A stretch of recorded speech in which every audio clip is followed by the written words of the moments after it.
श्रद्धा और सबरी परिवार के सभी सदस्यों को मेरा नमस्कार। आज मैं आपको एक और सच्ची घटना का प्रसंग सुनाने जा रहा हूं। इस प्रसंग को सुनने के बाद आप समझ पाएंगे कि सच्ची भक्ति, श्रद्धा, विश्वास और साईं बाबा की शक्ति क्या है।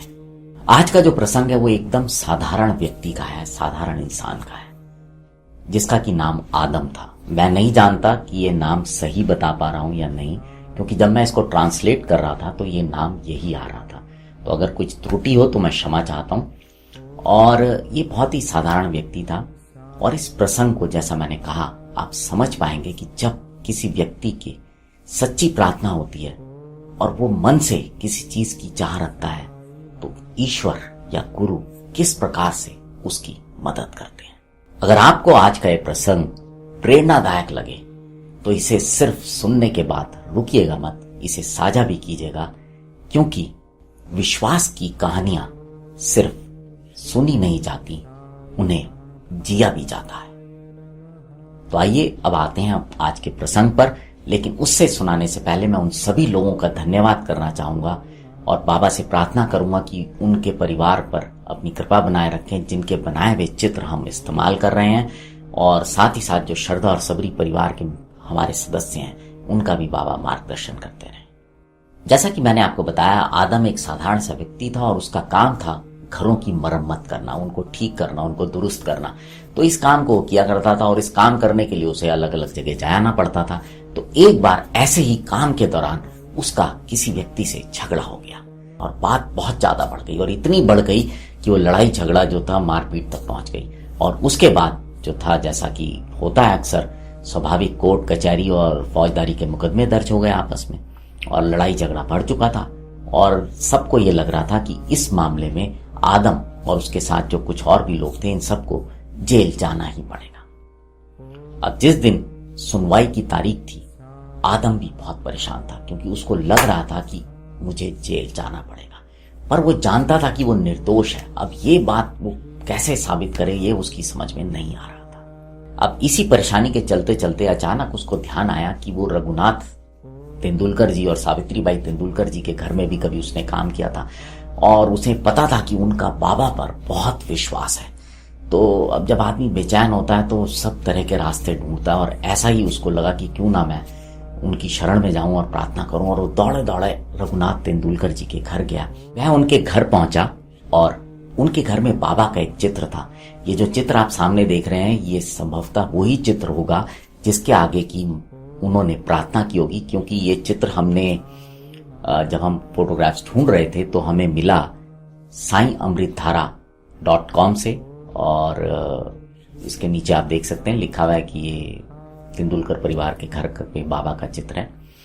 और चित्र के आगे बैठ के वो प्रार्थना करने लगा, बाबा आप मेरी तरफ देखकर मुस्कुरा रहे हैं, अगर मुझे 4-6 महीने जेल भी जाना पड़े तो भी मैं आपको छोड़ूंगा नहीं, लेकिन आप जानते हैं कि मैं निर्दोष हूं, आपको मुझे बचाना ही होगा।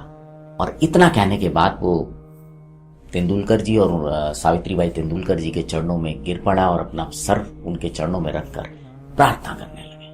और उसके बाद वो बहुत रोया उनके चरणों में और फिर वहां से निकल पड़ा।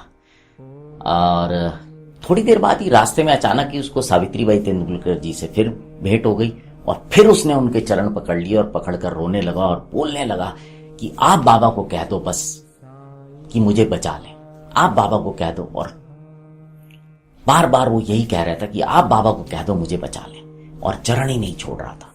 तो आखिर सावित्रीबाई के मुंह से अनायास ही निकल गया कि ठीक है, तुम परेशान मत हो, बाबा तुम्हें बचा लेंगे।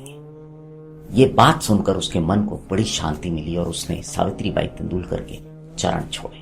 उसके तुरंत बाद वो अदालत पहुंचा, और अदालत में जब जज साहब आए और उन्होंने फैसला सुनाया तो बाकी सभी आरोपियों को सजा हो गई और आदम को निर्दोष छोड़ दिया गया। अब ये सब सुनकर आदम की आंखों से आंसू निकल पड़े और वो समझ गया कि बाबा ने मुझे इस संकट से, जेल जाने से बचा लिया। और सावित्रीबाई तेंदुलकर के जो वचन थे उनकी भी लाज रखी।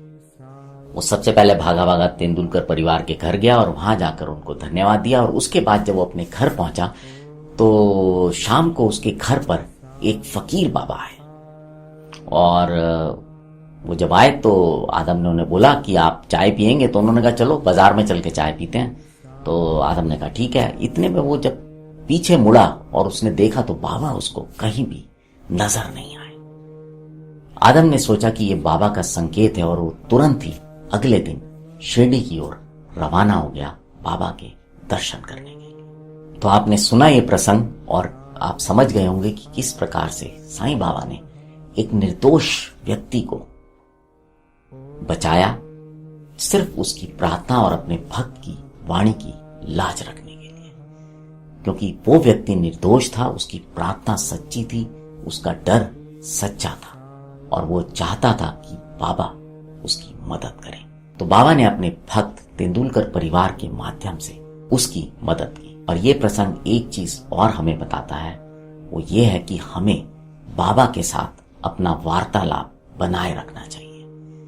उनके साथ बात करना जरूरी है, बाबा के लिए नहीं, ये आपके अपने लिए। जब आप बाबा के साथ बात करेंगे तो आप महसूस कर पाएंगे कि बाबा आपकी बात सुन रहे हैं, आपको आदेश दे रहे हैं, आपको निर्दोष दे रहे हैं। और इसके लिए आपको शिरडी जाने की जरूरत नहीं है, आप बाबा के चित्र के आगे भी बैठकर अपनी प्रार्थना कर सकते हैं। तो आज का जो प्रसंग मैंने आपको सुनाया है, ये हमने साईं लीला मैगजीन सन 1923 के अंक 9 से लिया है, जो कि काका साहेब दीक्षित के जो पत्र थे, जो कि उस मैगजीन में प्रकाशित हुए थे, साईं बाबा के अनुभव के टॉपिक के नीचे, उसमें से एक था। अब आपसे विदा लेता हूं, अगले हफ्ते फिर मुलाकात होगी किसी नई सच्ची घटना और सच्चे प्रसंग के साथ। तब तक जुड़े रहें श्रद्धा और सबूरी के साथ। नमस्कार।